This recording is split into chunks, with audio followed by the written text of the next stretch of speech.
Hola,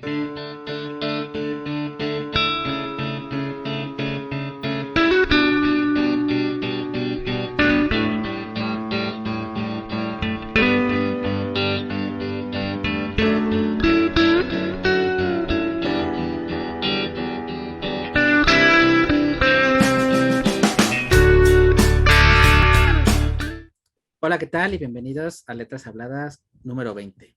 El día de hoy, como todas las semanas, tengo el honor y el gusto de que me acompañe mi amiga Ari Sánchez Romero. Ari, ¿qué tal? ¿Cómo estás? Hola Miguel, muy bien. ¿Y tú cómo estás? Bien, bien, feliz de la vida. Bueno, llegamos al episodio número 20. Ahorita estábamos comentándolo así tras bambalinas, y aunque es un número un poco grande, quizá, y se nos ha hecho, o lo estamos pensando, pensamos como que recordamos y sentimos como que hemos avanzado mucho. De hecho, pues hay muchas cosas que han ido evolucionando, ya hay miniaturas, ya hay otras maneras de desenvolvernos. Pues realmente tenemos desde el 16 de marzo de este año, del 2021, que salió el primer episodio, pero sí creo que se nos ha hecho muy rápido, lento, ¿no? El proceso, no sé cómo lo has sentido tú. Sí, justo antes de que empezáramos a grabar le decía a Miguel que yo sentía como si lleváramos ya un año, pero creo yo también por como, tal cual, ¿no? Como por esa evolución tan rápida que hemos estado pues teniendo como en estos meses, ¿no? De que experimentamos una cosa, la cambiamos y empezamos a experimentar con otra. Entonces yo creo que eso es lo que hace que también se nos haya pasado muy rápido, pero también como muy lento. Sí, es una sensación linda, rara, y pues es una cita semanal que nos gusta, que extrañamos siempre, y que aunque ustedes no lo ven, a veces grabamos en horas raras o en días extraños, pero siempre haciéndolo. Entonces, pues agradecerles a todos que nos aguanten, nos hayan soportado estos 20 primeros episodios, y pues seguimos adelante. También, bueno, queríamos comentarles que este sábado tuvimos nuestra emisión en directo, otro de los experimentos que nos está funcionando y que tuvimos una gran recepción. Llevamos a cabo un sorteo de un ejemplar del Mundo de Sofía. Ya en estos días el ganador lo va a recibir y bueno, vamos a dar todo el seguimiento. Y agradecerles a todos ustedes que hayan estado tan activos con el sorteo, con la participación. Y pues bueno, vamos a seguir haciendo más dinámicas de estas, y sobre todo seguir leyendo el Mundo de Sofía, que a mi parecer ha sido una lectura igual, lenta, rápida y muy interesante, ¿no? Sí, es que o sea, nosotros ya habíamos dicho que de por sí era un libro muy rico como en este aspecto filosófico, pero cuando ya te metes a rebotar ideas, se empieza a hacer más largo. Entonces, aunque vamos lento, creo que estamos sacando muy buenas cosas de esa lectora. Sí, y aquí les vamos a dejar por aquí en la tarjetita, quedan grabados en YouTube, así que Ayari al momento de hacer la edición ahí lo va a poner por aquí, ahí en mi cabeza, en mi cabezota, ahí va a poner los links a todos los directos. Vamos consecutivamente avanzando, entonces, pues, si quieren ponerse al día, agarrar y ponerse pues, a verlos todos los episodios. Y el siguiente episodio, la siguiente emisión en directo de Letras Habladas es el próximo 14, igual por YouTube y por Facebook Live, así que los invitamos a las 7:30 horas de la Ciudad de México, pues en directo igual para que nos manden sus comentarios, sus ideas, sus aportes. Y pues también nos pueden mandar un correo a letrashabladas@filosofianarred.com por si quieren darnos alguna propuesta de algún tema o de algo que quieran platicar, que platiquemos en este episodio, en estos episodios de los martes, pues también para abordarlo, y porque también es interesante a veces saber qué es lo que piensan ustedes o qué les gustaría de ustedes reflexionar. Y a colación de estas reflexiones, de todos estos análisis, hace unos días que estábamos haciendo la planeación de este episodio, bueno, de otros episodios, nos pusimos muy filosóficos a hablar de una película infantil, que después que se ha convertido recientemente en serie. Y increíblemente que estábamos, no sé, yo me sentía ese día como niño platicando sobre películas. Regresó el niño muy central muy añejo de que tengo por ahí. Pero bueno, estuvo interesante la plática, y al final del día, esta plática que parecía tan mundana, tan fuera de contexto, se convirtió en algo filosófico y nos llevó a plantear un tema, a plantear una reflexión. Y bueno, Ari fue la que después como que desnudó todo este entrablado infantil y le dio este tono filosófico. Así que, Ari, ¿cuál fue el tema que propusiste? Sí, creo que como dices fue una plática muy interesante y creo que al final lo que hacemos es como vincular como esos temas que platicamos y a veces hasta ya lo hacemos como automático sin querer, ¿no? Y hablando de justo de la película de Monsters at Work, bueno, no es película, es una serie muy chiquita, me parece que son como unos 5 episodios. Em, Pensamos que un muy buen tema que podíamos aterrizar con esta serie era justamente lo de lo que nadie te dice al salir de la universidad, porque aquí vemos como muchos contrastes con lo que pasa cuando estás en ese tránsito, ¿no? De que sales de la universidad y pasas al ámbito profesional, es un ambiente muy distinto y normalmente nadie te dice como qué es lo que va a pasar, porque nadie te puede decir cómo va a ser tu proceso, ¿no? O sea, es muy diferente lo que cada quien va a vivir desde pues en el aspecto más simple de que cada persona estudia en un contexto distinto, hay carreras distintas, entonces los ambientes eh, pues laborales y profesionales van a ser muy distintos, pero creímos que podía ser como un muy buen tema para discutir. Sí, y esta serie creo que, bueno, se puede entender o se entiende mucho, no necesariamente habiendo visto la película de Monster Incorporated, sino creo que más sobre Monster University, porque es como una continuación muy, pues muy natural. En la película de Monster University, donde descubres como este trasfondo de cómo los monstruos entran a la universidad y se capacitan, es como el centro de capacitación que es, pertenece a la empresa para llegar a cabo, para llegar al, pues a su puesto de trabajo, no llegar capacitados. Obviamente hace una disrupción porque, bueno, spoiler, después de los monstruos se dedican a asustar y es la manera en cómo obtienen energía para su ciudad, pero a través de la película de Monster Incorporated se descubre que con las risas, con la alegría, tienes más energía y hace un giro la empresa, se reinventan y de ser una empresa que su logotipo, su eslogan era sustos que dan gusto, pues se convierte en algo más de alegría, de tratar de hacer reír a los niños, porque esto es la forma en cómo se obtiene energía. Y este primero, creo que antes de incluso entrar más a detalle de la universidad y todo, creo que algo interesante en esto es estas reinvenciones de las empresas, estas readaptaciones, y creo que puede ir mucho de la mano, por ejemplo, con ahorita todas las innovaciones que están haciendo en muchos lugares, en cómo no te tienes que estancar, te tienes que renovar. En este caso, la energía creo que es una clara crítica o muy evidente a lo que es, no sé, la energía a base de productos del carbón, a todo lo que se está convirtiendo al eléctrico, a lo natural, a todo el aire y todas estas ondas. Pero también creo que también a la parte, por ejemplo, de las universidades que tienen que estar mutando, realmente van a mutar o no a modelos híbridos o a modelos virtuales, las empresas que se vieron forzadas por la situación mundial a hacerse remotas y cuáles van a quedar, cuáles no. Creo que es una, sin querer, es una crítica primero a ello, ¿no? A cómo te tienes que reinventar para sobrevivir, tanto como empresa, como después creo que posterior y como persona. No sé cómo lo ves tú, Ari. Sí, creo que justo esta parte como de lo digital es, eh, o sea, la hemos visto como este último año a raíz de la pandemia, ¿no? O sea, que muchas empresas se vieron como forzadas a empezar a migrar a lo digital y también hasta sus propios modelos de negocio empezaron a cambiar de una forma completamente distinta, ¿no? Y esto pues, o sea, al final impacta como en todos los sentidos, es decir, impacta como en el caso de una empresa como al entorno más cercano que tiene y evidentemente a sus consumidores, pero o sea, si nos ponemos como a pensar desde todos los ámbitos o desde diferentes ángulos, al final esto también representa un cambio importante justo para los trabajadores, ¿no? Para las personas que trabajan como en esas empresas. Entonces, es interesante porque al final... sí, o sea, el mensaje yo creo que más fuerte que estamos teniendo pues a raíz de esta digitalización es justo de que si no estás innovando, si no estás cambiando con el ritmo de las demás empresas o también con el ritmo del mercado laboral, probablemente te quedes estancado, ¿no? Entonces, y también creo que esta innovación ofrece como muy buenas cosas en el sentido de que pues las personas incluso que trabajan en esas empresas tienen como mayor libertad, ¿no? Ya incluso vemos que el ambiente de trabajo ya no es el mismo, sino que es un ambiente como más dinámico, en donde ni siquiera tienes que estar vestido como de manera formal, ya ni siquiera tienes que ir a la oficina y creo que esto a la vez como que tiene sus ventajas, ¿no?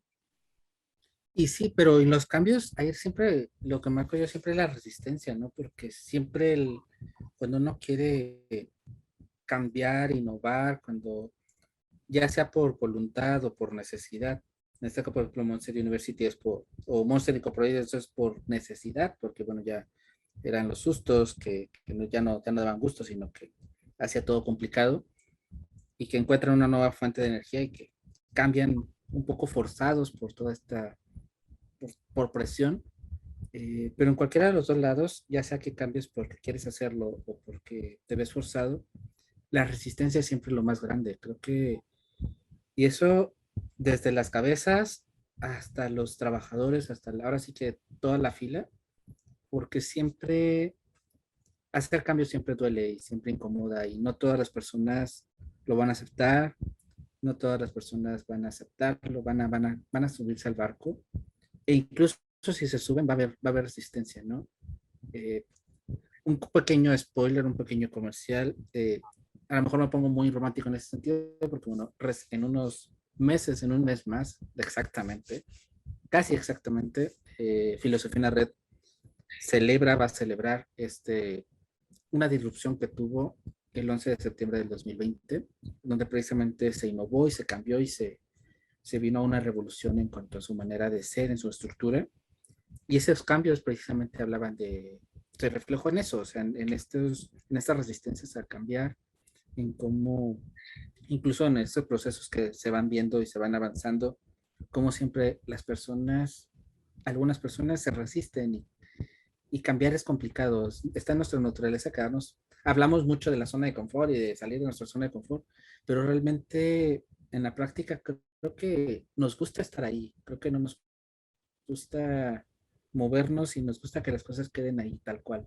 Entonces, creo que un paralelismo muy importante con esto es precisamente no solo que tienes que innovar y cambiar para seguir siendo vigente, sino que tienes que tener esta apertura a ser flexible y a disrumperte y a dejar como que saltar sin miedo a las nuevas expectativas y a las nuevas cosas. No sé ahí cómo lo ves tú. Sí, creo que todo cambio, o sea, toda transformación o evolución implica pues siempre como un proceso de resistencia, ¿no? Y creo que esto es, o sea, normal, pero lo importante es como no quedarse como ahí, ¿no? Porque sabes que de alguna manera si no cambias, como tú dijiste, aunque sea por voluntad o por necesidad, es porque realmente eh, hay un poco de necesidad como en esa como motivación, ¿no? O en esa, el decir, a lo mejor no necesitamos hacerlo, pero queremos hacerlo. Pero yo creo que invariablemente detrás de ese querer hacerlo por voluntad propia siempre hay como una necesidad, ¿no? Una necesidad de cambio. Creo que la resistencia es buena porque de alguna manera, o sea, te ayuda como a apreciar, digamos, de dónde vienes, pero hay un momento en el que tienes que ir contra esa resistencia porque al final es lo que te va a permitir tener cambios y transformaciones importantes, ¿no? Al final, que a lo mejor ni tú imaginabas, ¿no? Entonces, pues sí, creo que es algo completamente natural, tanto en una persona como en este caso, si nos vamos al ejemplo, ¿no? De este episodio que es en una empresa, pero creo que siempre trae cambios buenos, ¿no? Yo ahí no comparto, yo la resistencia no me gusta.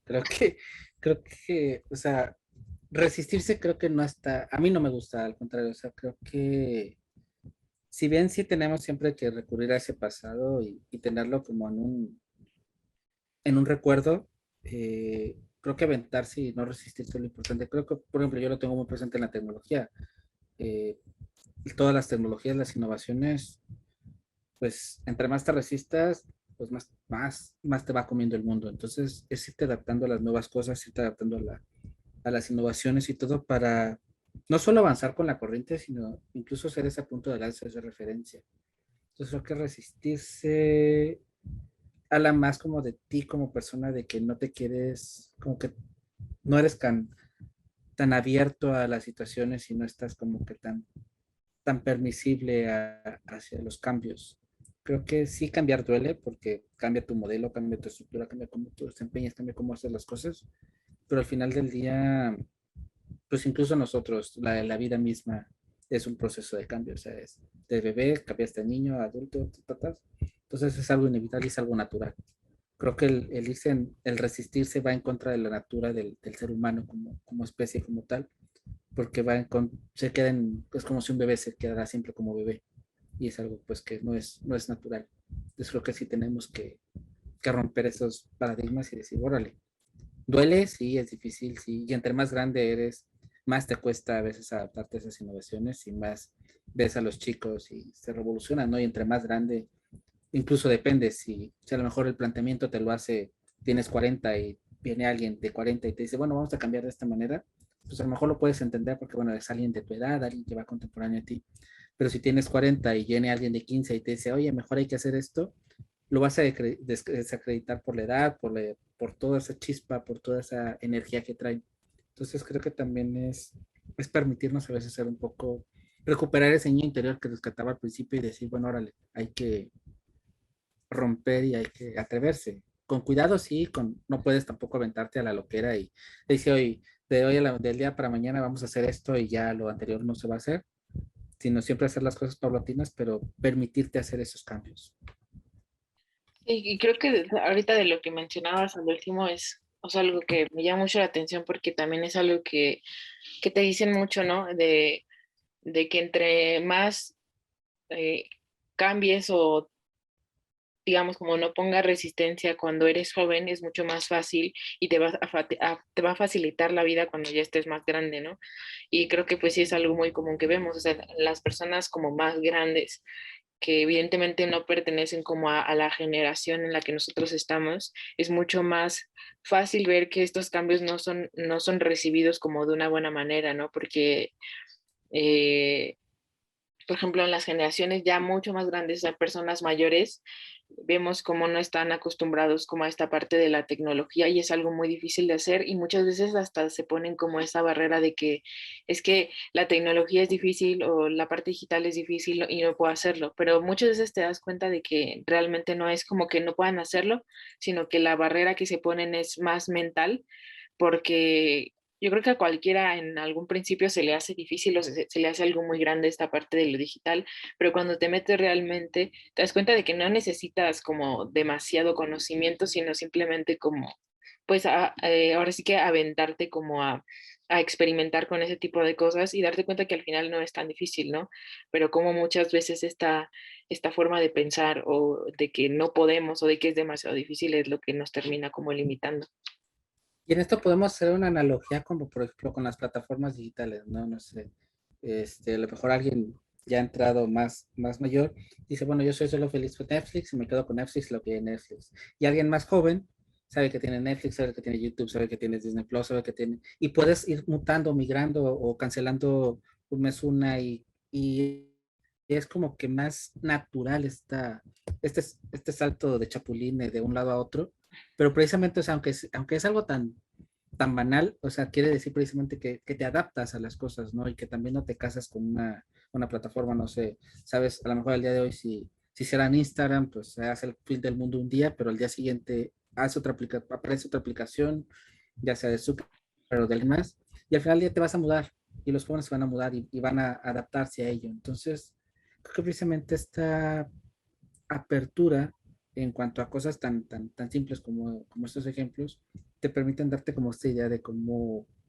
precisamente te haces a estas barreras mentales de querer lo cómodo con lo no cómodo, o lo que supuestamente es cómodo, que al final del día pues simplemente es un poquito de apatía, en no querer dar como que ese salto. Y bueno, retomando un poco Monster Inc., sale en la serie el primer capítulo que nos llamó la atención, sin spoiler, porque de hecho se anuncia en el tráiler. El chico sale de la universidad, sale graduado con honores, sale incluso con una carta de recomendación de que ya tiene un empleo asegurado, pero un empleo como asustador, porque él se preparó, su universidad se preparó para asustar, porque el giro de la empresa era asustar, y llega y se da cuenta que llega en el mal momento, en el peor momento, porque es cuando precisamente se está mutando a este giro en donde ya los monstruos ya no asustan, sino tienen que hacer reír a los niños. Entonces él llega pensando que tiene un puesto asegurado y resulta que siempre no, que tienes que ir a recursos humanos a ver qué. Y antes de profundizar en eso, me da mucho pensar esta parte de las cartas y todo, de cómo llegan muchos niños, le diría a nuestro adorado presidente, le hace con sarcasmo, estos niños fifi a veces, que llegan con estas recomendaciones, o llegan con estos casi cosas hechas por la mano porque alguien se los dijo, porque una palanca lo asignó, y llegan a un lugar asegurando que tienen un puesto y que van a hacer ciertas funciones. Y que afortunadamente para muchas empresas cuando llegan, pues descubren que siempre no, que o sea, a lo mejor te recomienda Juan Pérez, pero pues a la hora de la hora tienes que hacer otras labores. Entonces creo que en esto primero lo que se me ocurre mucho es este trago de humildad, de no dar las cosas por sentadas y de que aunque estás recomendado, tienes que hacer un mérito y tienes que ganarte el lugar. Antes incluso de los sustos o que si no asusta. Creo que eso del mérito, del esfuerzo, del trabajo, me gusta mucho en esta serie, en este planteamiento. No sé tú cómo lo... Sí, creo que, o sea, ahorita quizás las empresas son como más flexibles en ese sentido de que bueno, sí es cierto lo que tú dices, ¿no? Al final creen que porque, o sea, tenemos a creer que porque ya te dan una carta de presentación o algo así, o porque te recomendaron, ya vas a entrar y entonces vas a tener el puesto de tus sueños, etcétera, ¿no? Pero esto pues es realmente difícil, ¿no? Y quizás las empresas son como más flexibles en eso y tienen como más paciencia un poco con la gente que va entrando, sobre todo por esta parte de la curva del aprendizaje, que pues siempre ha estado ahí, siempre va a estar, pero... creo que lo que dices es muy importante porque al final, al tener esa flexibilidad, creo que es una ventaja, pero también muchas veces nos olvidamos como de la parte del trabajo duro, ¿no? De que el trabajo duro al final es lo que hace que la gente se dé cuenta de tus capacidades, porque tú puedes estar muy confiado de tus capacidades y tú puedes ser muy consciente de lo que puedes hacer, ¿no? Pero la realidad es que no, o sea, que eso no significa que los demás tengan que saber cuáles son tus capacidades y eso solo la única manera de mostrarlo es haciendo como ese trabajo duro y así tú también vas sintiendo que realmente lo que haces dentro de un lugar vale la pena, ¿no? Y que tú eres capaz de hacer más y más cosas. Creo que incluso cuando tú, no sé, te topas con a lo mejor que entras a un puesto de trabajo en donde sientes que lo que te están pidiendo rebasa a lo mejor un poco lo que tú estás acostumbrado a hacer o tus habilidades es lo que al final te termina llevando a en un futuro estar en un lugar mucho más alto, ¿no? Entonces creo que muchas veces olvidamos como es lo importante del trabajo duro no solo es el que demuestra a las demás personas lo que tú puedes hacer, sino que aparte te impulsa a ti a ir subiendo de nivel y adquirir más conocimientos, ¿no? Y en esta parte ahorita que hablas del trabajo duro, me viene mucho a la mente pues sería como el epiólogo de Monster University, que es como que la escena final o la escena post-crédito, le dirían en Marvel, en donde te hace como bueno, termina con Mike y Sully, que son los protagonistas, el bonito verde y el monstruo de azul, salen entrando a Monster Incorporated, pero entran como carteros, como repartidor de la correspondencia. Y en los créditos finales se ve como a través de unas imágenes te van mostrando como que su crecimiento de ser carteros, que entraron que el primer día en Monster Incorporated, luego obtienen como que los mejores carteros o los mejores no sé qué de la época, y luego suben a los intendentes, a los domésticos, y que el mejor doméstico, y luego que el primer día en la cocina, y van escalando. Tú vas viendo junto con las imágenes cómo se va escalando el proceso hasta llegar a hacer lo que nosotros lo conocemos en la película, que eran el monstruo, el asustador por excelencia y su ayudante, ¿no? Eran los dos más grandes ahí en la empresa. Pero te das cuenta de este pequeño caminito laberístico de evolución, de crecimiento. Y es precisamente lo que hablas tú, cómo entra desde abajo, cómo entran desde abajo ellos, ¿no? Cómo entraron y a partir de su trabajo, de su esfuerzo, de su capacitación, de su todo, lograron un puesto alto. Y en este sentido, el protagonista también hace como una alegoría en ese sentido de cómo tiene que llegar desde a lo más bajo para entonces demostrar estas capacidades que él dice y asegura tener mediante la carta o mediante todos los méritos que se le adjudican, ¿no? Cómo realmente tienes que, pues, darte un tragazo de humildad y decir, pues tengo que empezar desde abajo, o sea, por muy capaz que sea, yo tengo un dicho muy taladrado en mi cabeza que es para saber mandar hay que saber hacer las cosas. Entonces, creo que en ese sentido también te da como que esta bocanada de decir, no pasa nada, o no es, no, más bien, no pasa nada, no es malo empezar desde abajo, porque a veces se ve como una derrota, que sales con la maestría de no sé qué y terminas barriendo y trapeando y lo ves como una derrota y te pega, porque te pega que a lo mejor te quemaste las pestañas, estudiaste, te desvelaste y te esforzaste y cuando sales al mundo real y te dan un puesto pues que no te esperabas o que tú piensas que va muy inferior a tus capacidades, te pega emocionalmente, te afecta, o sea, realmente te da crisis existenciales, o sea, híjole, para esto estudié, para trabajar en McDonald's repartiendo hamburguesas, no sé, o sea, pero realmente te enseña esta parte de cómo, primero, el papel no te hace nada, no te hace más ni menos como persona, y segundo, es este sentido de humildad y de reconocer que tienes que empezar desde abajo para realmente ser un buen jefe, un buen líder o un buen puesto X, tienes que empezar a escalar y demostrar precisamente esas capacidades que tú mencionas. Sí, porque aparte, o sea, creo que independientemente de la experiencia que tengas que adquirir como a nivel técnico, o sea, el hecho de empezar desde lo muy básico, a lo mejor algo que tú pienses como "Ah, esto lo podría hacer otra persona o así, es esta parte de, bueno, lo primero que mencionas, ¿no? Como esta parte de ser humilde y de decir, bueno, todos empezamos igual, ¿no? Hay algunos que no, pero la mayoría de la gente empieza así.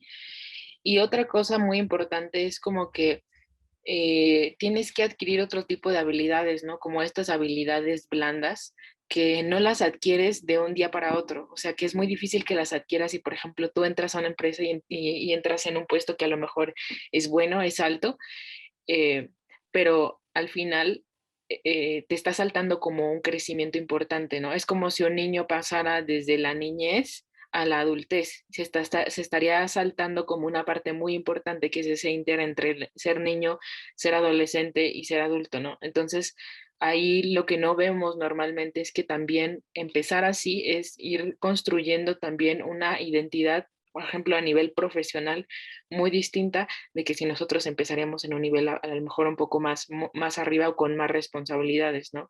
A los que tal vez no estamos como preparados en el momento. Y sabes también que se me ocurre, y bueno, es algo, cuando empiezas como que en esta escalerita, creo que lo más importante es que creas empatía, porque al final del día, nos imaginemos en una empresa con un puesto de CEO. Si el CEO pasó por todas las etapas o pasó por varios procesos dentro de la organización, al final del día no solo va a ser un buen líder, sino va a entender lo que sintieron las personas, lo que sienten las personas en ese puesto. O sea, decir, bueno, yo sé lo que cuesta a lo mejor lavar el baño en tal lugar porque siempre está sucio, porque hacer este trabajo es pesado por las personas que están alrededor, o vas a poder empatizar con las personas, vas a poder hacer ese clic que te lo da precisamente el haber hecho las labores, no solo verlas pasado de noche, sino verlas ejecutado y verlas vivido en un puesto determinado. Creo que y es algo que falta mucho, que nos vamos siempre con llegar a los puestos más altos, querer mandar o querer tener la jerarquía más importante, olvidamos a todo lo que hay abajo y no empatizamos, no porque seamos malos, ni no porque no queramos, sino porque cómo vas a empatizar si no hiciste esas cosas o si no sabes de cómo se hace o no sabes todo lo que sufriste, todo lo que se sufre haciendo eso. Entonces creo que ahí la empatía puede jugar un papel súper importante que no lo vemos así como que a primer momento y se quiere pasar como de largo. Sí, aparte olvidamos que, o sea, que al final estamos como, yo me lo imagino como que, por ejemplo, en el caso de una empresa o algo así, es como una pirámide, ¿no? En donde al final, y no lo digo como en un sentido de que haya personas que sean inferiores o superiores, porque no creo que sea así, pero lo que digo es que muchas veces olvidamos que hay siempre una pirámide implica como una base sólida. ¿no? Y sobre esa base es que se puede cimentar todo lo demás. Entonces, todas las personas que están ahí haciendo la labor que sea, incluso si nosotros hasta llegamos a creer que las personas que a lo mejor no tienen nuestro puesto, eh, no están haciendo una labor importante, sería como una gran equivocación, ¿no? Porque al final eso es lo que nos permite a nosotros hacer como el trabajo, ¿no? O lo que permite en general que todo tenga una dinámica y todo funcione.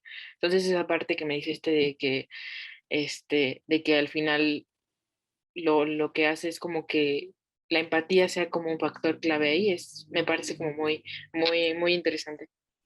Sí, eso que dices a la pirámide es, o sea, es como el efecto mariposa, ¿no? O sea, para que pase algo tiene que, porque a lo mejor para que el CEO, no sé, poniéndonos en planos altos, el CEO pueda enfocarse en crecer como empresa y en sacar nuevos productos, pues toda la organización tiene que funcionar, porque si no, o va a estar preocupado porque funcione adentro o va a estar preocupado porque funcione afuera. O sea, es el arte de la delegación, arte de cómo puedes liberarte un poco de la presión de otras labores para tú centrarte en otras más específicas. Pero eso es precisamente porque todo lo demás funciona como cadena de producción, diríamos, de coches, ¿no? Es como una cadena de Ford que va una tras otra. Creo que entonces, si quitas un pedazo de eso, por más pequeño o por más insignificante que tú creas que es, obviamente todo se cae. Y de ahí viene algo, antes de entrar a otros temas, y que viene muy importante, hacíamos nosotros la reflexionar y yo de cómo cuando sales con un título, sobre todo tanto en labores o en cosas más técnicas, como a veces también en humanidades, pero ahorita quizá enfocándonos en lo técnico, sale, no sé, un arquitecto con el título con excelencia académica en la universidad X o Y, y sales como creyendo que dominas todas las artes y llegas con aquí le dicen el maestro de obra, y llegas con el albañil, con la persona, con el empleado de la construcción, que a lo mejor incluso no terminó ni la primaria, y llegas tú queriendo imponer tus normas de trabajar, tus maneras de estilo, y que tienes que en la Universidad de Harvard desarrollaron el proceso para hacer que el cemento pegue de tal o y manera. Y luego ahí se genera el conflicto porque este maestro de obra, pues te ve con tú, niño infame que vienes de la universidad, me quieres enseñar a mí que tengo 30 años. Y bueno, aquí viene la resistencia, pero también viene la otra parte en donde es que yo tengo un título, yo estoy salí con excelencia y entonces yo te puedo enseñar.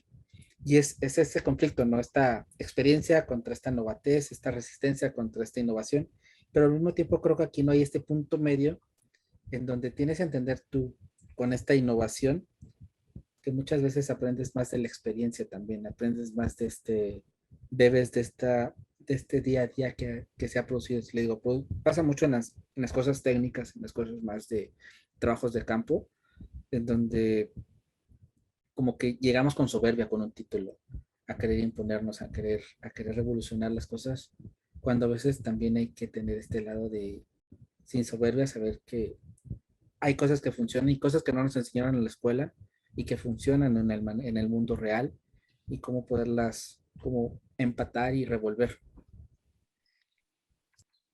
Ahorita me acordé de algo que ya había olvidado desde hace mucho, pero era que, o sea, Aristóteles como hablaba de esto en un libro, no recuerdo en cuál, bueno, hablaba de esto en la metafísica, pero no recuerdo en qué libro exactamente, pero decía esto, ¿no? Que al final muchas veces se privilegiaba lo teórico por sobre lo práctico, cuando la realidad es que de nada, él lo expresaba así, ¿no? Como de nada te sirve tener conocimientos en carpintería si al final no sabes nada de lo práctico o si no te aventuras a hacer lo práctico. Y creo que, o sea, Aristóteles definitivamente no hacía como menos lo teórico porque decía que era importante, pero es como justo lo que dices, ¿no? Como hallar un equilibrio entre lo teórico y lo práctico y saber que, por ejemplo, en el caso de una persona que acaba de salir de la universidad, ¿no? Con su título, pues no sabe realmente nada de cómo funcionan las cosas allá afuera. Y ese es un golpe como muy fuerte que llegas a tener, ¿no? Que tú crees que sabes muchas cosas y, y tan solo pongámonos, por ejemplo, en un paso previo antes de entrar a un lugar para ser contratado. O sea, cuando te pones a buscar, por ejemplo, lugares en donde empezar a trabajar, te das cuenta de todas las aptitudes y de todas las características que te piden en un puesto y tú dices, esto no me lo enseñaron y es como un golpe o un choque muy fuerte entre decir, ¿sabes qué? O sea, yo creí que iba a salir preparada para el mundo y la universidad, la verdad es que es el primer paso y es un paso muy pequeño, ¿no? Que, que tienes en todo tu camino laboral, ¿no? En todo tu camino profesional.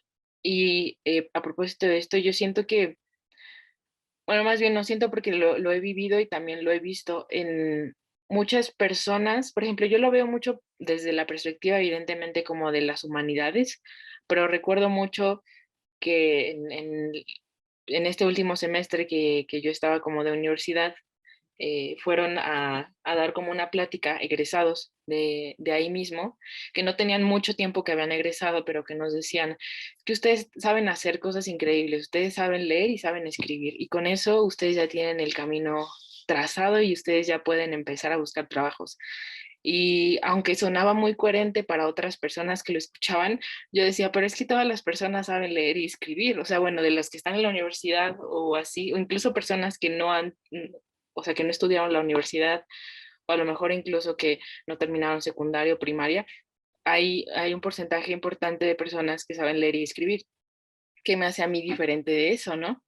Y es muchas veces, creo yo, como esta parte como ingenuidad y no en un mal sentido. Creo que sales de la universidad siendo muy ingenuo de que vas a encontrar un trabajo muy bien remunerado, pero también que aparte te guste y que las empresas se van a pelear por ti y que básicamente vas a tener así como el empleo que tú quieres ideal y es como una ingenuidad con la que tú sales, pero no creo que sea una ingenuidad como maliciosa, por así decirlo, sino que es algo natural y como tú dices, al final creo que cuando sales, inevitablemente, o bueno, para la mayoría de las personas es como este golpe, ¿no? De humildad de decir, no, o sea, en realidad yo no sé nada, más bien yo tengo que empezar a buscar como mi propio crecimiento profesional y darme cuenta que las habilidades que tengo en la universidad son una cosa, pero las habilidades que me piden allá afuera son otras muy distintas, ¿no?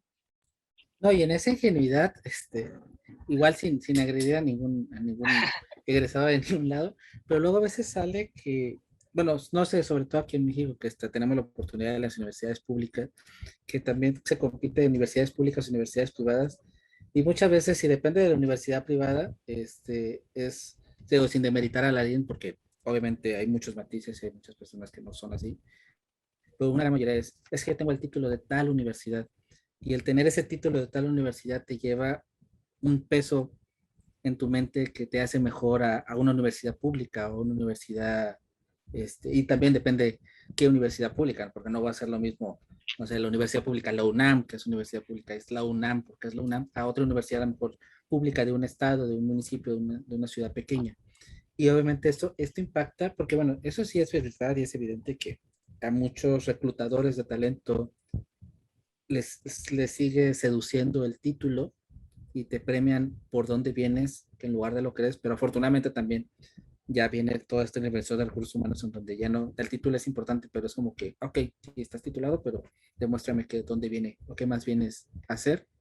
Y en esta parte sí te pega mucho el sentido de dónde viene tu título, viene ese sentido de, sales con esta ingenuidad, entre más elevadas a tu universidad, sales como que más con el plus de, no, es que yo me gradué de tal universidad, de tal lugar, y entonces ya tengo todas las de Barber. ¿Qué es lo que le pasa a este chico? ¿No? Este chico salió de esta universidad, pues, de Monster University, sale con el trabajo asegurado, sale con todo hecho aterrizado y al final del día, Ari lo va a compartir, aquí nos va a aparecer quizá por aquí, algún lado nos va a mencionar. Hay un meme de, la, de la serie donde él se encuentra al final luego con una compañera, la compañera no terminó la universidad y él sí terminó, y ella le dice, qué curioso, tú te acabas de graduar, yo no me gradué y terminamos trabajando en el mismo lugar y en el mismo puesto incluso, o sea, cómo vienen esos golpes, ¿no? De aterrizar. Y creo que en este sentido de ingenuidad también, además de esto del título, viene el sentido de lo que creemos que podemos ser capaces de hacer, porque sales, a lo mejor sales como licenciado en filosofía y dices, bueno, yo ya puedo ser filósofo y me puedo poner a hacer mis reflexiones, pero si realmente a lo mejor sales y te dicen, tienes que darle clases a niños como te pasó a ti, te tienes que replantear cómo le vas a enseñar lo que tú aprendiste en la universidad a los niños.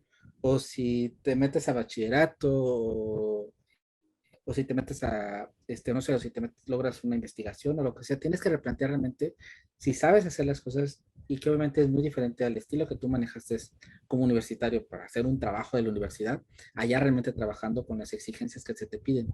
Entonces, el trabajo en equipo, que muchas personas no saben trabajar en equipo, no les gusta trabajar en equipo, cómo trabajar, cómo dejarse mandar, cómo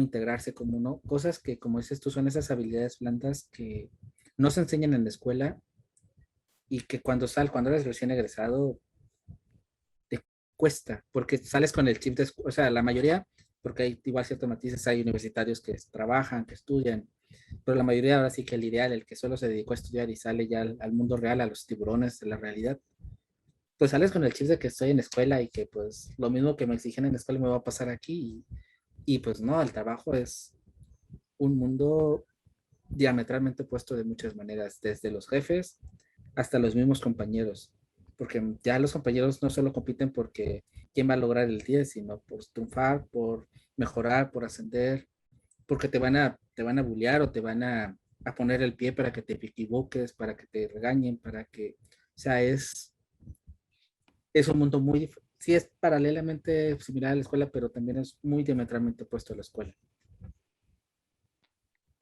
Sí, y creo que, o sea, como dices, esta parte como de las relaciones laborales, o sea, son muy distintas en la universidad, ¿no? Como dijiste que pues sí, en un ambiente laboral, porque ahí no solo te estás peleando como por tener la calificación más alta o por tener un 10, sino también te estás peleando por puestos de trabajos que a lo mejor solo hay uno, solo hay dos o solo hay muy pocos, ¿no? Y ahí ya estamos hablando como de cosas más, por ejemplo, de que tú, la mayoría de la gente entra, por ejemplo, a una empresa buscando tener un desarrollo profesional ahí mismo, no estás como de decir, 4 años estoy aquí y luego ya sé que ya no voy a ver a nadie de las personas que están acá, pero eso es muy, pues sería muy utópico, ¿no? Pensar en eso, ¿no? Quizá en universidad es como mucho más sencillo porque a pesar de que tienes responsabilidades, no son responsabilidades como tal reales y sabes que no pasa realmente nada, ¿no? A mí lo que me impresionó mucho estando en la universidad es que, y es algo chistoso, porque al final, desde que estás en primaria, desde que estás en secundaria, te dicen, tienes que poner atención, tienes que ser disciplinado, tienes que ser organizado, porque en la universidad no te van a perdonar nada. Y a mí me pareció que en la universidad era el ambiente más relajado que tuve en primaria, en secundaria y en preparatoria juntos.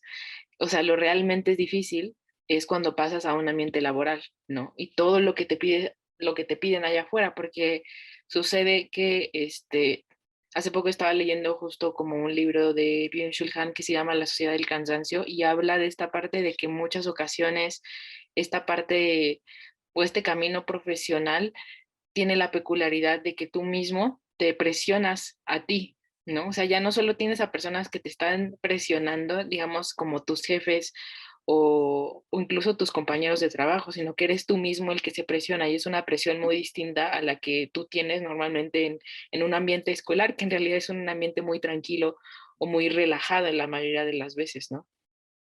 Sí, es que en la escuela no pasa que te reprueben y pues ya, o sea, pero ya en el trabajo, y más depende también el grado de que si trabajas, pero pues todavía estás en tu casa con tus papás, o si no tienes sociedad, pues obviamente también gira una presión a que si te saliste de tu casa y ya estás tú independiente, y obviamente pues tienes que trabajar y tienes que ganar dinero, porque si no, no vives y no comes, entonces también, obviamente las presiones se matizan totalmente diferentes, o sea, es como lo veíamos en el mundo de Sofía, ¿no? Depende de lo que le preguntes, a quien le preguntes va a ser la importancia de lo que te va a dar, ¿no? O sea, y, y matizando en esta parte un poco, y algo de lo que nos gustó mucho de Monster University, eh, que viene un poco igual hilado con AdWord, es la parte del equipo, del cómo creas equipo. Por ejemplo, en Mike y Sully, los protagonistas de Monster Incorporated, el verde y el azul, el monote y el chiquito, Mike era buenísimo para la teoría. Se sabía todos los libros de asustar y era un cerebrito para la teoría. Pero al momento de asustar, pues no funcionaba. Su praxis era pues nula. El monote, Sally, todo lo contrario. Era malísimo para la teoría, pero era el mejor asustador. O asustaba. Pero descubrieron, incidentalmente, que trabajando en equipo, lograron generar el grito más increíble de la historia, reventando ahí sus tubos y todo, y hicieron un gran equipo. Y a raíz de eso, entendieron los dos que como que uno es el cerebro, otro es la fuerza bruta, por decirlo de alguna manera, y trabajaron juntos y todo el proceso que tuvieron para llegar a donde llegaron era de la mano de los dos. Uno a lo mejor era como que la mente operante, el otro era el que lo hacía, y trabajaron, ¿no? Era la mente maestra, ¿no? Y trabajaron juntos y descubrieron este proceso. Igual acá en Monster World, aunque el protagonista tiene recelos, estos resentimientos y está frustrado porque no logra ascender y está ahí como que encerrado en la, pues, lo peor ahí en el área técnica de la empresa, se ve involucrado con un equipo que lo apoya, que lo abraza.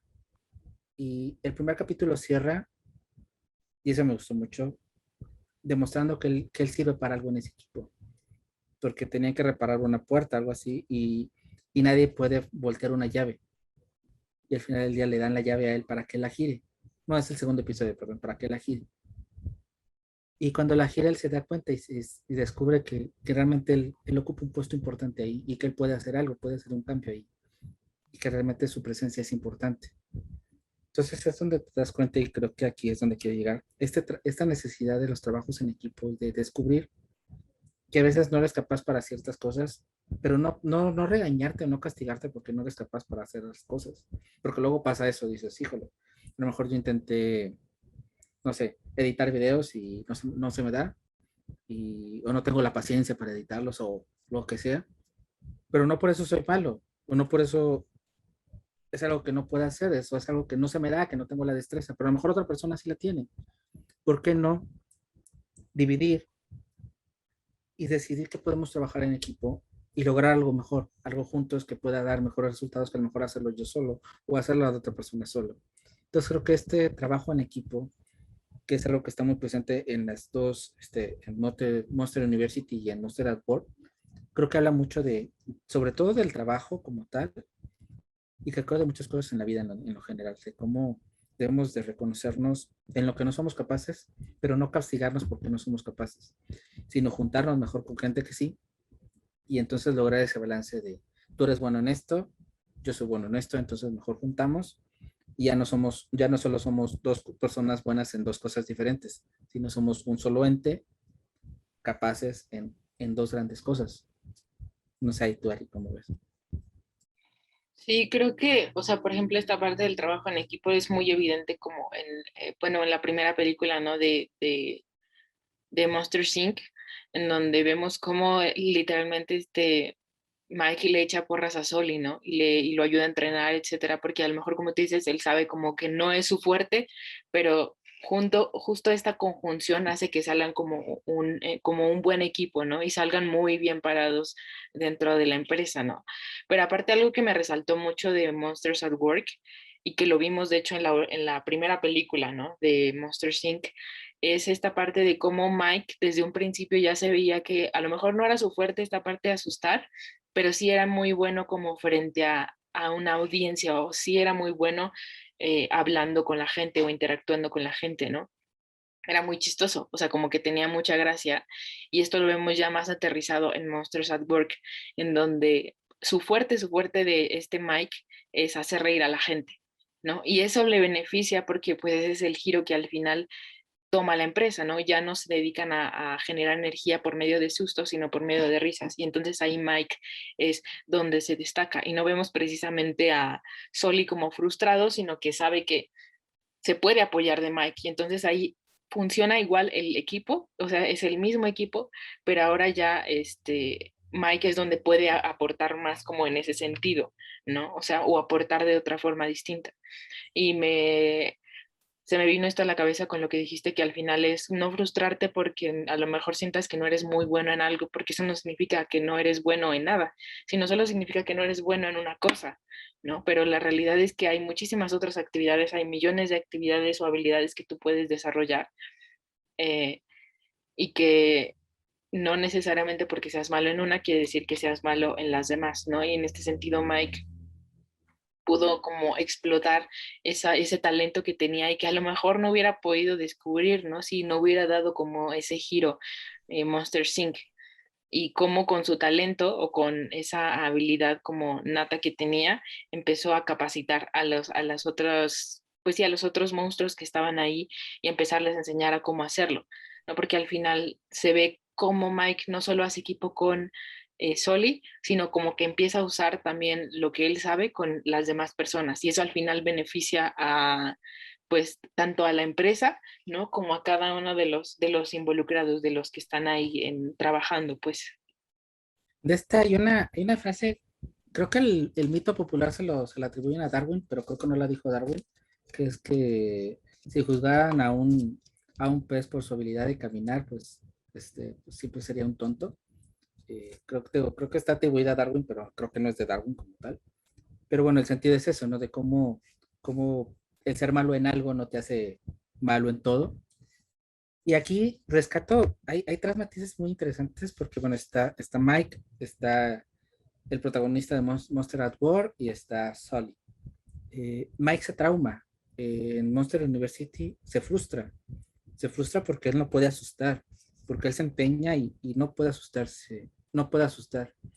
Y su aceptación en ese primer momento a hacer equipo, porque primero lo hace forzado, porque tiene que demostrar en la competencia y tiene que luchar por hacer y por eso hace equipo. Ahí descubre su potencial capacidad tanto para liderar como para preparar sustos y todo lo demás. Y después, bueno, en esta habilidad que tiene para hacer reír, pero lo hace forzado y creo que esa frustración hace una catarsis muy interesante en Monster at War porque obviamente él se siente, él tiene el ego por los cielos en Monster at War. Él dice es que pues, todo es por la risa y yo soy el mejor en la risa. Entonces, creo que su frustración llevada a cabo fue mal encaminada porque, o sea, se frustró porque no pudo asustar y al final pues llegó a reír porque, bueno, sabe que ahora es bueno y es lo que se hace, pero no es como que, no se me hace tan natural. Soli, por el contrario, Soli sabía que se podía asustar, eh, se potencializó como asustador. Y ahorita que en la serie, en donde ya no asusta, en donde ya no tiene que hacer reír y en donde se apoya de Mike, precisamente vemos lo que dices tú, no está como que esta frustración de, él dice, bueno, yo apoyo, yo soy y porque él se quedó como CEO y ni Mike, se quedó él como CEO, se quedó él como la mente maestra, entonces, pero no se le ve ni con soberbia, ni se le ve frustrado, sino incluso relajado y como que aceptando ese proceso de, ok, antes se asustaban, ahora están riendo y pues no pasa nada. Y el protagonista de Monster World es como un Mike a la potencia, porque él está traumado, porque él sabe asustar y no puede asustar, porque ya no se puede asustar. Y entonces está empeñado en hacer reír. Pero es cómo vives la frustración. Creo que ahí, al menos yo admiraría más a Soli, cómo llevas a cabo ese proceso de aceptar el cambio, de adaptarte, de Hakuna Matata y bueno, lo que sigue y lo que viene. Y Maya, al contrario, creo que se me hace más como un villanito ahí, como que alguien que está, no sé, como que lo encausó mal, o como que está mal encausado. Análisis psicológico de personajes de Monster, ¿eh? Es lo que se convirtió el podcast. Totalmente, pero sí, creo que sí, o sea, y creo que aparte el personaje principal, o sea, bueno, de Monsters at Work, ahorita que lo comparas ya como con Mike y que dices que es como básicamente, o sea, como que veíamos, por ejemplo, esta evolución de Mike, de cómo en la primera película se sentía él como muy frustrado porque no podía y luego se fue dando cuenta que sí podía y empezó a hallar su lugar. Creo que al final es como la misma historia que se repite con este personaje, ¿no? De Monsters at Work. Y creo que es algo muy natural y muy evidente si tú lo ves desde una perspectiva muy humana, ¿no? Que es en el sentido de, pues claro, o sea, él empezó a trabajar. eh, él apenas acaba de salir de la universidad y se está enfrentando a una realidad y siente que no haya su lugar. Y creo que eso es algo bastante común, ¿no? Ahora, evidentemente tomando el factor de que creo que el momento en el que él llegó, tal como tú lo retratabas, sí fue un momento muy malo. Y si te pones a pensarlo desde una perspectiva, o sea, como real, creo que es algo muy duro, ¿no? Pensar, por ejemplo, yo no me imagino qué sentiría una persona que, por ejemplo, está trabajando, que pasó toda su vida trabajando, digo, estudiando, ¿no? O sea, en la universidad, no sé, una carrera de, no sé, derecho penal, ¿no? Y él ya iba muy encaminado a eso y sale y se da cuenta de que eh, tal como se lo retrataron en la universidad, era algo completamente distinto, era algo diametralmente distinto a lo que él se iba a terminar dedicando.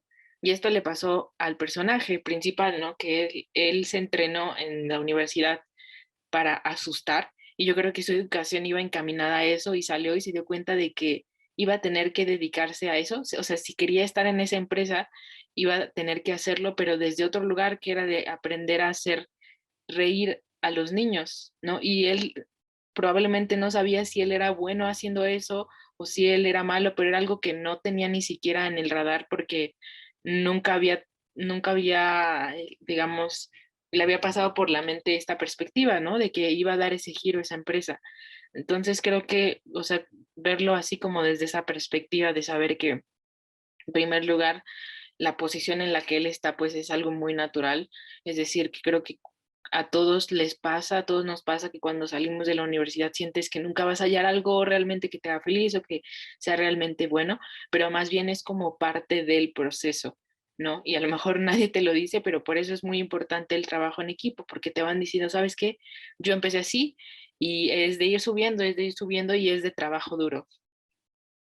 Es que en esa parte que dices de lo de este personaje es como, no sé, me imagino alguien que estudió, no sé, para reparar televisiones, de estas, de tubo, ¿no? No sé, bueno, ¿cómo se llaman las? Bueno, las que no eran pantallas y ya se me olvidó el nombre, pero y sales y resulta que descontinuaron ya esas televisiones y que ahora hay Exacto. puras LCD, ¿no? Entonces, o sea, como que, Sí, sí, sí. ¿qué voy a hacer? O sea, pero en ese sentido, yo hay algo que admiro mucho son de las personas que trabajan en la tecnología, por ejemplo, en los programadores, que siempre están inmersos. Un buen programador siempre está inmerso en, hoy aprendió un lenguaje, mañana va a aprender otro, pasado mañana descontinuaron el lenguaje que aprendió y tiene que aprender otro. Y cómo están estas innovaciones y que ellos, en concreto ellos, siempre están en tienen este chip que es naturalmente que se tienes que estar, que no te casas con nada. Y creo que eso es lo importante, el no casarte con algo, el saber que todo puede evolucionar, todo puede cambiar y que hoy a lo mejor lo hago de una manera, mañana lo hago de otra. Y creo que, por ejemplo, es ahorita el proceso que están viviendo muchas empresas, por ejemplo, los que están con las energías limpias versus las energías sucias, los coches, por ejemplo, lo que está pasando con los Ubers, por ejemplo, en estos cambios de coches autónomos, en todos estos empleos que peligran ya, que pueden o no acabarse en unos años porque ya va a haber coches autónomos y todo. Pero creo que en la tecnología podemos beber mucho de ellos, ¿no? De cómo ellos tienen este chip de no frustrarse y de estar avanzando, de no quedarte de decir, ok, aprendí y tengo que volver a aprender otra cosa. Y eso es creo que lo más difícil, porque siempre nos quedamos con esta idea es como, híjole, perdí 4 años de mi vida en la universidad aprendiendo esto y ahora tengo que aprender otro y entonces desperdicié, y creo que es la palabra fuerte, desperdicié mi vida haciendo esto y ahora tengo que hacer otra cosa. Y ese desperdiciar creo que es lo que nos hace shock, porque es como, si de por sí el tiempo es muy relativo y es muy raro cómo lo analizamos, el sentir que lo desperdiciamos en algo que no podemos llevar a cabo, creo que es lo más frustrante, ¿no? Lo más feo, el enterarte, el descubrir que no sirve para nada o no sirve para lo que creíste, lo que aprendiste. Y creo que aquí, o sea, volvemos como a un punto muy importante que hablábamos al principio, que era esta parte de que si no te adaptas de alguna manera, es muy fácil que te quedes en un solo lugar o que no avances, ¿no? En el mejor de los casos, porque la realidad es que si no avanzas o no esfuerzas, no te esfuerzas por adaptar, lo más probable es que en algún momento salgas como vetado. de ese lugar, ¿no? Entonces creo que es una parte, como tú dijiste, es muy dura, esta parte de adaptarse. Y, por ejemplo, ya en esto específico que es en el ámbito profesional es muy duro, sobre todo al principio, pero creo que conforme vas adquiriendo nuevos conocimientos, nuevas habilidades, tanto blandas como duras, te vas dando cuenta, o sea, se va haciendo más fácil, ¿no?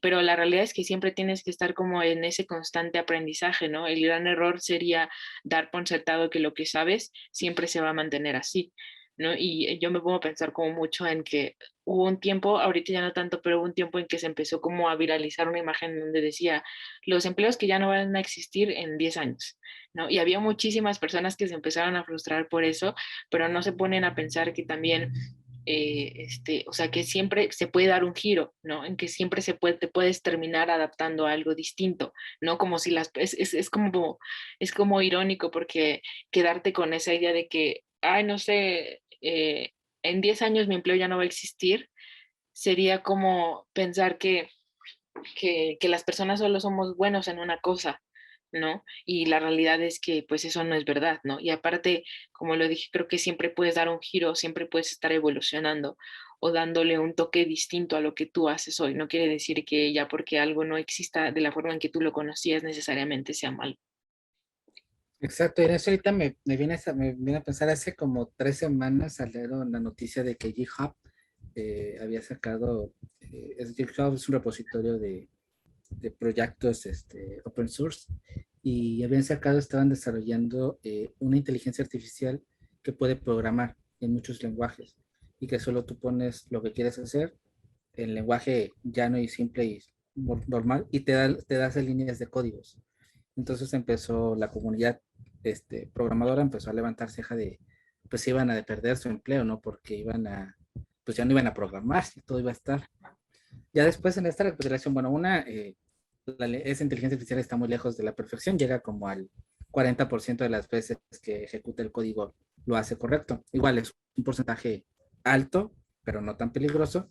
Y otra, lo que se reflexionaba, yo lo veía en un video, era como, bueno, en estos puestos de programadores hay niveles, no está que el junior, están varias etapas para llegar a ser como que el senior y a ser como que el jefe o el área, el que se encarga de más. Eh, en estas labores siempre hay como que la parte depuradora y hay alguien al que va entrando y le dan el código que se inventó y revísalo, corrígelo y ahí púlelo y ya lo vas mandando y lo vamos procesando en etapas. Obviamente se decía en el video, este, esta, esta inteligencia a lo mejor le va a quitar ese empleo a esta primera parte de la cadena, porque entonces ya simplemente se va a hacer código bruto y ya se va a pasar a la siguiente etapa. Entonces, el que se tiene que preocupar, sí, a lo mejor es la primera eslabón, es no decir, bueno, yo nada más con aprender a programar ciertos lenguajes, ya la hice y voy a llegar y me voy a conformar en a lo mejor avanzar en mi cadenita normal y ir avanzando en este proceso. Y entonces te quedas en esa zona de confort de que vas a seguir un proceso. Entonces, bueno, no, esto te hace capacitarte a ya no resignarte a que a lo mejor en 5 años estés en este puesto inicial, sino realmente capacitarte en brincar y en aspirar a llegar a más niveles. Y creo que es la parte, ¿no?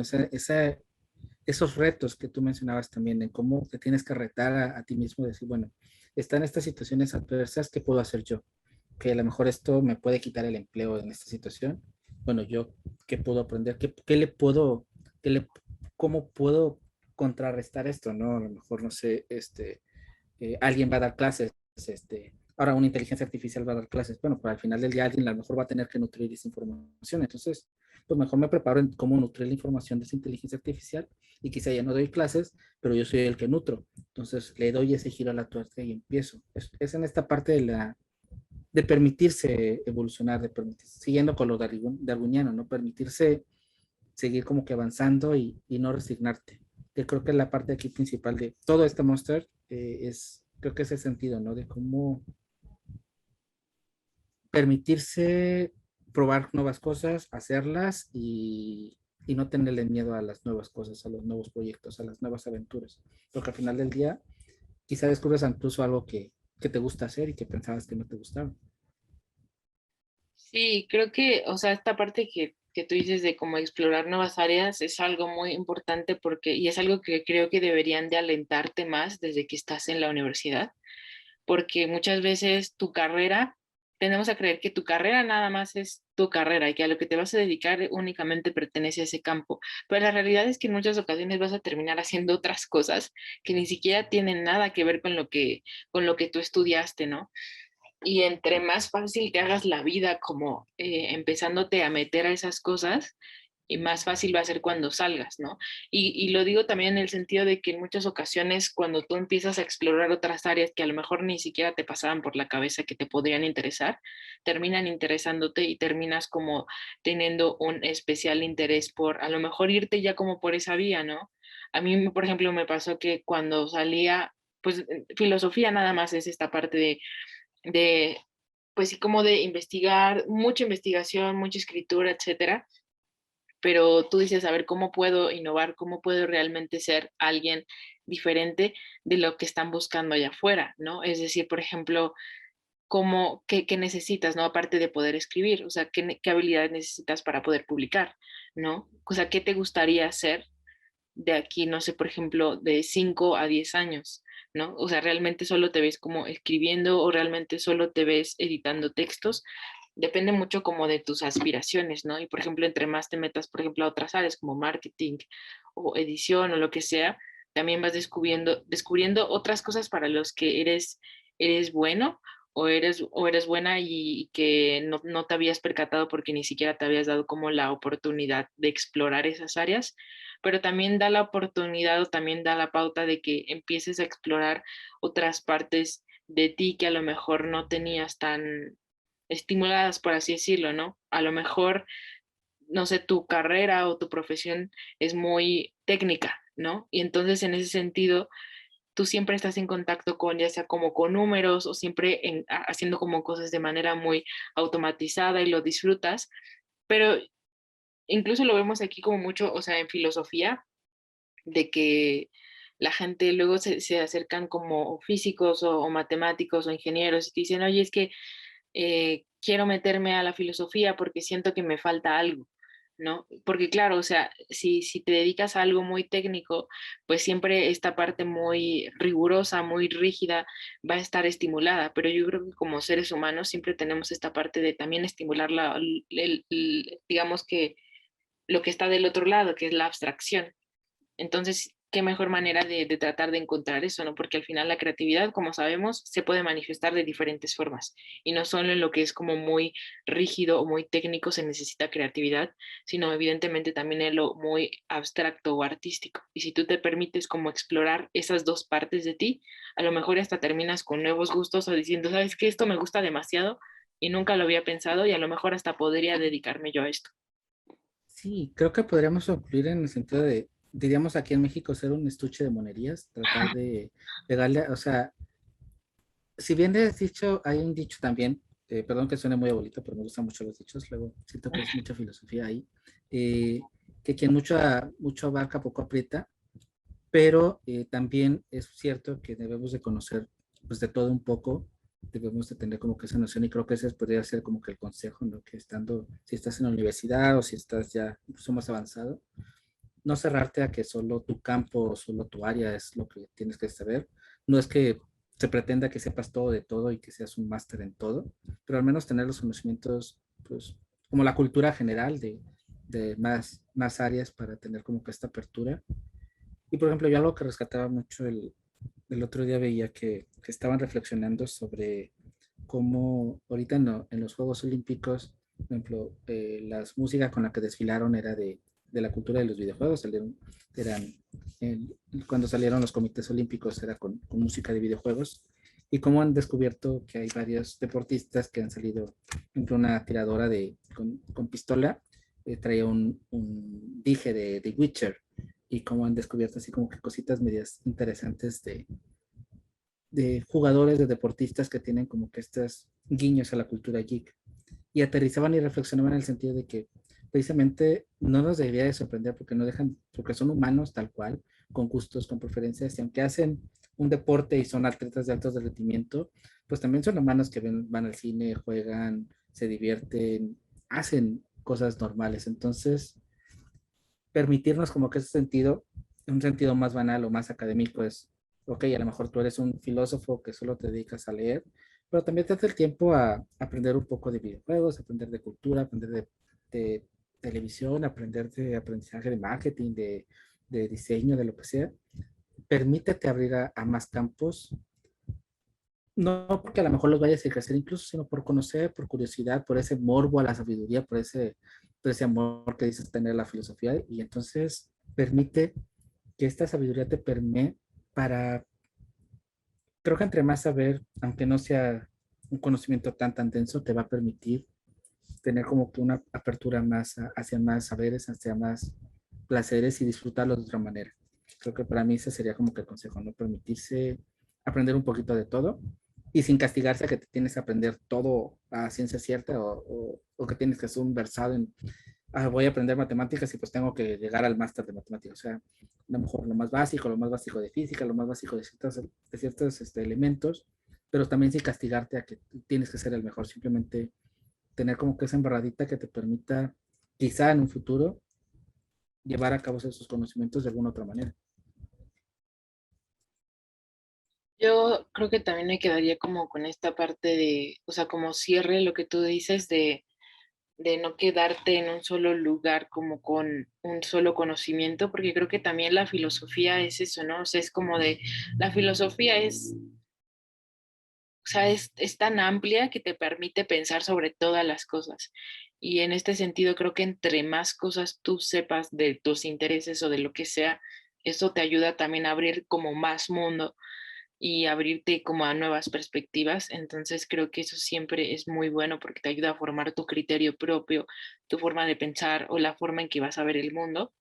Y yo también, o sea, me gustaría como quedarme con esta parte de que, o sea, creo que en múltiples ocasiones, no solo en, no hay una sola etapa en nuestra vida en la que no sintamos que estamos frustrados porque no avancemos. Creo que eso no solo ocurre cuando sales de la universidad y estás como en ese proceso de entrar a lo laboral, sino que pasa a lo largo de toda la vida.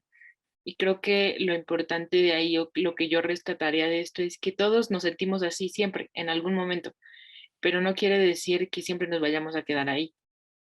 O sea, como que al final es parte de los diferentes procesos por los que estemos atravesando, parte de entrar a la universidad, parte de salir de la universidad, parte de cambiar de un nuevo trabajo, parte de entrar a un nuevo trabajo, parte de cambiarte de ciudad, etcétera. O sea, siempre va a haber como esa parte de incertidumbre y de sentir que no eres suficiente, pero eso solo es como algo que está o que vive dentro de tu cabeza, pero no es algo real, no es algo que tú puedas comprobar realmente, ¿no? Y algo que sirve mucho es como de cuando lleguen a tu mente como esos pensamientos, el hecho de decir, bueno, o sea, ¿cuál es mi creencia? Es esta.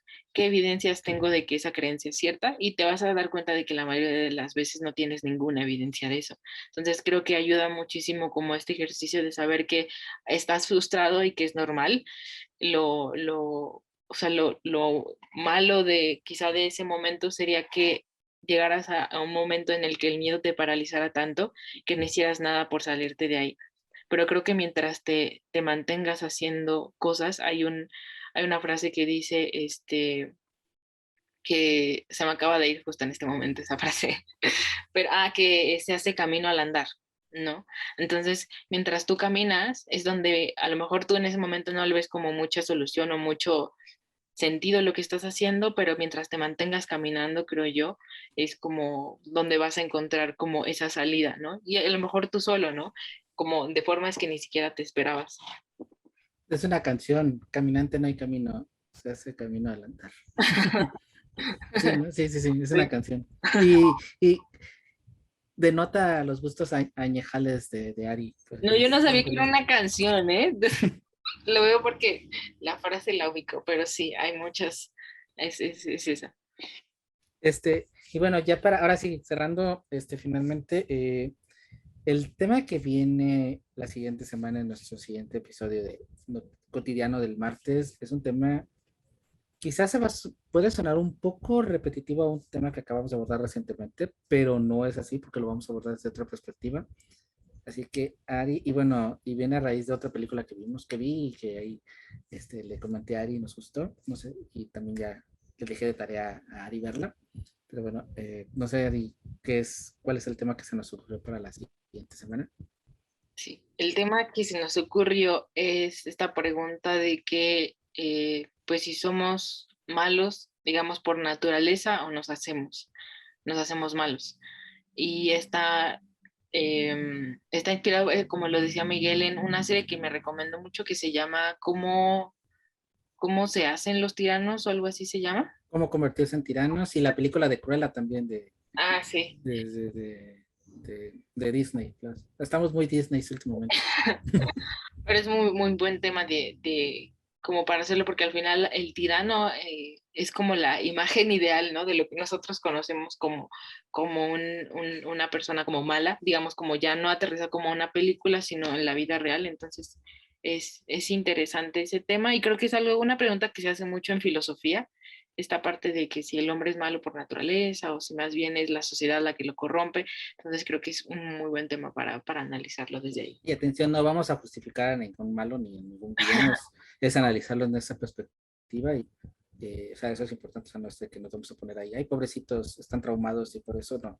Vamos a ver qué podemos concluir sobre eso y realmente analizar cómo, pues, este trasfondo de hacer el mal, de dónde llegue y cómo viene. Así que los esperamos el siguiente martes a este episodio. Y pues también el 14 tenemos la siguiente emisión en directo de Letras Habladas Live, continuando leyendo El Mundo de Sofía. Así que bueno, nos escuchamos primero la siguiente semana y después el sábado. Y Ari, pues muchas gracias por una semana más aquí de platicar y hasta dentro de poco.